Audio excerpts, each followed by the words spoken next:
Hello साथियों, RPSC school lecturer math का एक शानदार क्वेश्चन 6 जुलाई 2025 में आया हुआ, आप उसको देखें। यदि 20 संख्याओं x1, x2 up to Sohan इस तरीके से x3, x4, x20 का समांतर माध्य m है। देखो, इन संख्याओं का अगर हमें समांतर माध्य निकालना हो तो उसका तरीका होता है, पहले इन संख्याओं को जोड़ो, x1 plus x2 plus up to so on x20, और जितनी संख्याएं हैं उसका भाग दो। कितनी संख्याएं हैं? ये संख्याएं हैं 20, तो 20 का भाग देंगे x1, x2। ये होता है समांतर माध्य, और वो हमें दे रखा है, इसका मान m के बराबर है। अगर समांतर माध्य इनका निकालना है तो सबको जोड़ना है, जितनी संख्या उनका भाग देना है, लेकिन ये समांतर माध्य जो है वो n के बराबर है, ऐसा क्वेश्चन में दे रखा है और हमें इसका मान निकालना है। इसके नीचे कुछ नहीं है तो मैंने 1 लगा दिया।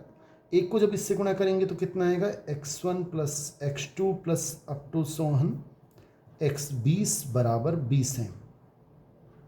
समीकरण 1। अब हमें इसका मान निकालना है सिग्मा, इसको सिग्मा बोलते हैं, इस तरह से लिखते हैं, ये इंग्लिश में भी लिखते हैं। ये इसको लिखने का तरीका, इसका मतलब होता है जोड़। i इजिकल टू 1 से लेकर 20 xi माइनस m बटा 20। ये ऊपर है, कोई बात नहीं, ब्रैकेट ऊपर है।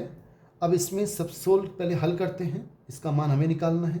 जहाँ i है, ये i है, वहाँ पहले हम 1 रखेंगे, फिर 2 रखेंगे, इस तरह 20 तक रखेंगे। पहले 1 रख देते हैं, तो इसका मान क्या हो जाएगा? x1 माइनस m बटा 20। जहाँ जहाँ i है उसके स्थान पे आप 1 रखेंगे, प्लस सिग्मा यानी जोड़ना है, फिर i के स्थान पे 2 रखेंगे, तो कितना आएगा? x2 माइनस m बटा 20।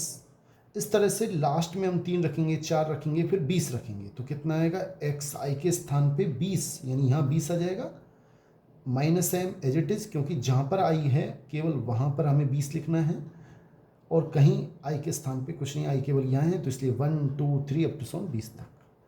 इन सब का हम लघुत्तम लेंगे, 20 लघुत्तम आएगा।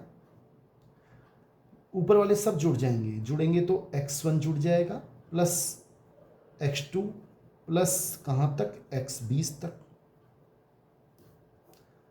फिर minus m, minus 2m, 2m हो गए, 3m, 4m, ऐसे कहाँ तक है? 20 तक है, तो ये 20m हो जाएंगे।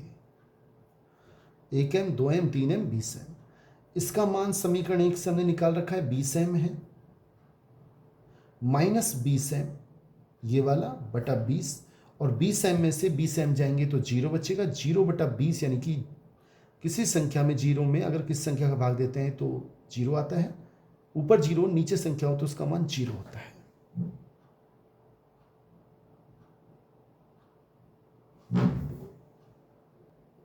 इसका मतलब साथियों, ए ऑप्शन हमारा बिल्कुल ठीक है। साथियों, ये क्वेश्चन अगर अच्छा लगा हो तो आप इसे लाइक और चैनल को सब्सक्राइब जरूर करें। थैंक्स।